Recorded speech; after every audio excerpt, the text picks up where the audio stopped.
നിങ്ങളുടെ favourite shows ഇനി ഒരിക്കലും മിസ്സാവില്ല. ഇപ്പോൾ C5 കാണും നിങ്ങളുടെ ഫേവറേറ്റ് ഷോസ് തികച്ചും സൗജന്യമായി. വിക്രമിന്റെ കമ്പനിക്ക് വേണ്ടി നീ ഇപ്പൊ ചെയ്തുകൊണ്ടിരിക്കുന്ന ജോലി ഇനി ചെയ്യരുത് മോളെ. അതെങ്ങനെ ശരിയാവും ചേച്ചി? എനിക്ക് വേണ്ടി വിക്രമേട്ടൻ വലിയ വലിയ പദ്ധതികളെ തയ്യാറാക്കിക്കൊണ്ടിരിക്കുക.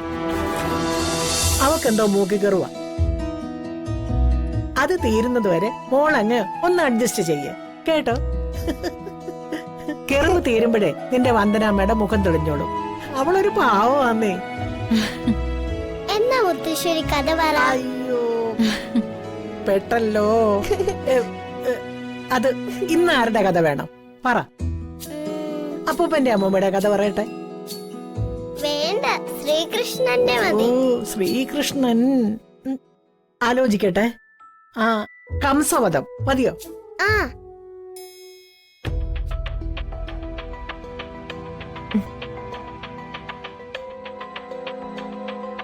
എന്താ ചേച്ചി, എന്നോടെന്തോ അത്യാവശ്യ കാര്യം പറയാനുണ്ടെന്ന് പറഞ്ഞിട്ട് ചേച്ചി എന്താ ഒന്നും പറയാത്തത്? അത് മോളെ, നിന്റെ കാര്യത്തിൽ എനിക്ക് ഭാഗ്യം ഒരു ടെൻഷനാ. നിന്നെ കുറിച്ച് ആലോചിക്കുമ്പോ പല രാത്രികളിലും എനിക്ക് ഉറക്കം പോലും കിട്ടുന്നില്ല. എന്നെ കുറിച്ച് ആലോചിക്കുമ്പോ ചേച്ചിക്ക് എന്തിനാ ടെൻഷൻ? ഒന്ന് വ്യക്തമാക്കി പറ ചേച്ചി. വിക്രമിന്റെ കമ്പനിക്ക് വേണ്ടി നീ ഇപ്പൊ ചെയ്തുകൊണ്ടിരിക്കുന്ന ജോലി ഇനി ചെയ്യരുത് മോളെ. അതെങ്ങനെ ശരിയാവും ചേച്ചി? എനിക്ക് വേണ്ടി വിക്രമേട്ടൻ വലിയ വലിയ പദ്ധതികളെ തയ്യാറാക്കിക്കൊണ്ടിരിക്കുക.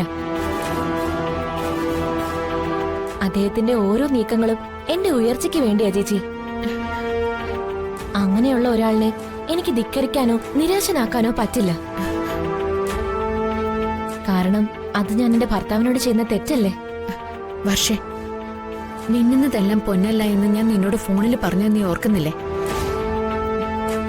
വെളുക്കെ ചിരിച്ചു കാട്ടി അയാൾ നിന്നെ ചതിക്കാണ്. അയാളുടെ കാര്യസാധ്യത്തിന് വേണ്ടി അയാൾ നിന്നെ വെറും ഉപകരണാക്കുക. ചേച്ചി, നിനക്ക് വിശ്വാസല്ലേ വർഷേ? ചേച്ചിയോട് ഇനി ഒരു അക്ഷരം ആ മനുഷ്യനെ കുറിച്ച് മിണ്ടരുതെന്ന് വിലക്കാൻ എന്റെ മനസ്സ് അനുവദിക്കുന്നില്ല. എന്തടിസ്ഥാനത്തിലാ ചേച്ചി ഇത്തരം വേണ്ടാത്ത കാര്യങ്ങളൊക്കെ പറയുന്നത്?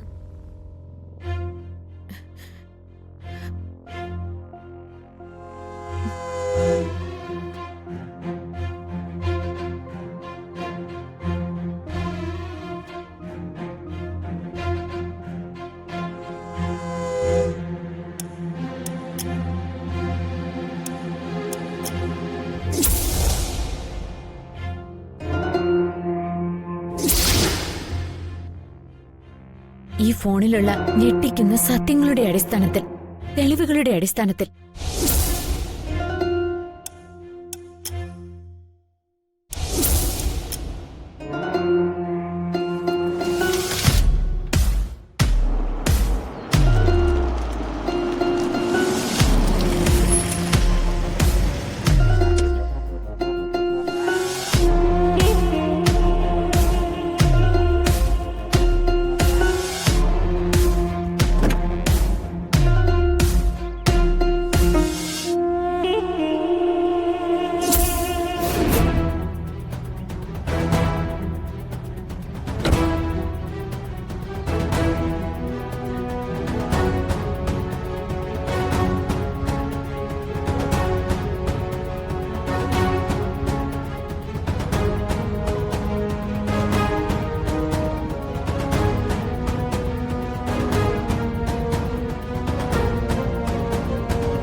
ഫോണിലെ ഞെട്ടിക്കുന്ന സത്യങ്ങളോ? ഒന്നും മനസ്സിലാവുന്നില്ല ചേച്ചി. താലി കെട്ടുന്നതിന് മുൻപ് വിവാഹ മണ്ഡപത്തിൽ നിന്ന് അയാൾ എഴുന്നേറ്റ് പോയില്ലേ?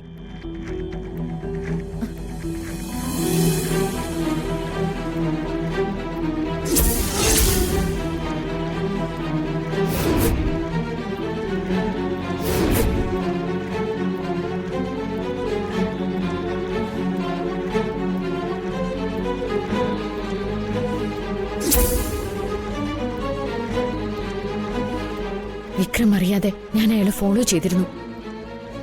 അപ്പ കണ്ട കാര്യങ്ങളാ ഫോണിൽ പകർത്തിയത്. അത് കാണിക്കാനായിട്ട് വന്നപ്പോ മൊബൈൽ താഴെ വീണ് ഡിസ്പ്ലേ പോയി. ക്രൂരനായ കംസനെ സ്വന്തം അമ്മാവനായിട്ട് പോലും ശ്രീകൃഷ്ണൻ കൊന്നു. ഇനി ബന്ധുവാണെങ്കിൽ പോലും അധർമ്മങ്ങൾ കാണിക്കുന്ന ആരെയും ഭഗവാൻ വെറുതെ വിടത്തില്ല.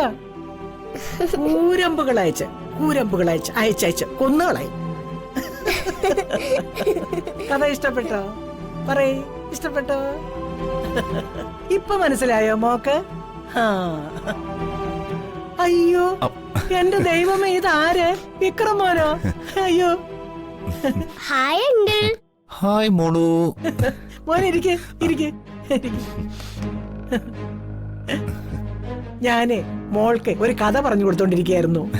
ഞാൻ കേട്ടു, സ്വന്തം അമ്മാവനായ കംസനെ ശ്രീകൃഷ്ണൻ കൊല്ലുന്ന കഥ. ആ അത് തന്നെ. കംസവധം നടന്നപ്പോഴാണ് ഞാൻ വന്ന് കയറിയത്. ആ. മോൻ ഇത്ര ബന്ധപ്പെട്ട് ഇങ്ങോട്ട് ഓടി വന്നതിന്റെ കാരണമൊക്കെ എനിക്ക് മനസ്സിലായി. വർഷം ഇങ്ങോട്ട് പോന്നല്ലോ, അവളെ പിരിഞ്ഞ് ഒരു നിമിഷം പോലും കഴിയാൻ നിനക്ക് പറ്റുന്നില്ലല്ലേ? അവളെ കാണാനല്ലേ ഓടിപ്പിടിച്ച് ഇങ്ങോട്ട് വന്ന്?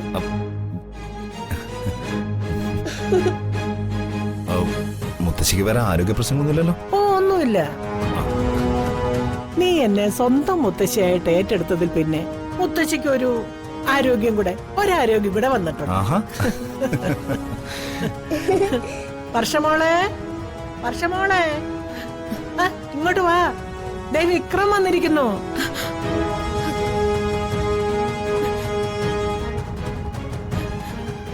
വർഷ നിക്ക്. ഞാനിപ്പോ വരാം ചേച്ചി. നിക്ക് വർഷ.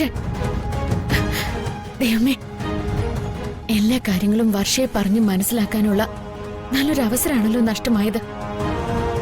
ഇനി ഞാൻ എന്ത് ചെയ്യും?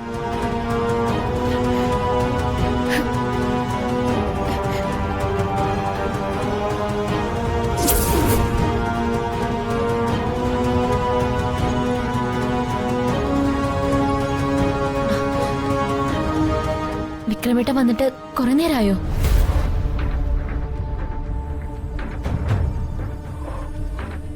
കുറച്ചേരായി. വന്ദന ചേച്ചിയുടെ മുറിയിലാണെന്ന് അറിഞ്ഞു. എന്തായിരുന്നു ചേച്ചിയായിട്ടുള്ള ചർച്ച? വിവാഹം കഴിഞ്ഞ് ആദ്യമായിട്ട് വന്നതല്ലേ, ചേച്ചിയായിട്ട് വിശേഷങ്ങളൊക്കെ പറഞ്ഞുകൊണ്ടിരിക്കുകയായിരുന്നു.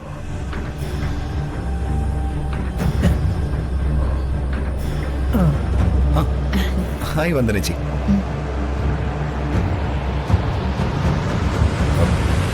ഞാൻ വന്നതുകൊണ്ട് അനിയത്തിയായിട്ടുള്ള വിശേഷം പറച്ചിൽ ബ്രേക്ക് ആയെങ്കിൽ ക്ഷമിക്കണം. അത് സാരല്ല.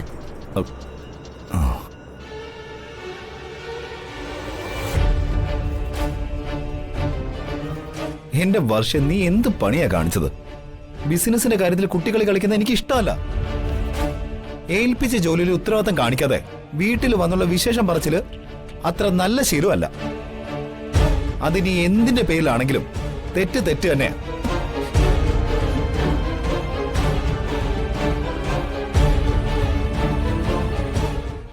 ഡൗൺലോഡ് ചെയ്യൂ C5 ആപ്പ്. കാണൂ എല്ലാ എപ്പിസോഡുകളും സൗജന്യമായി.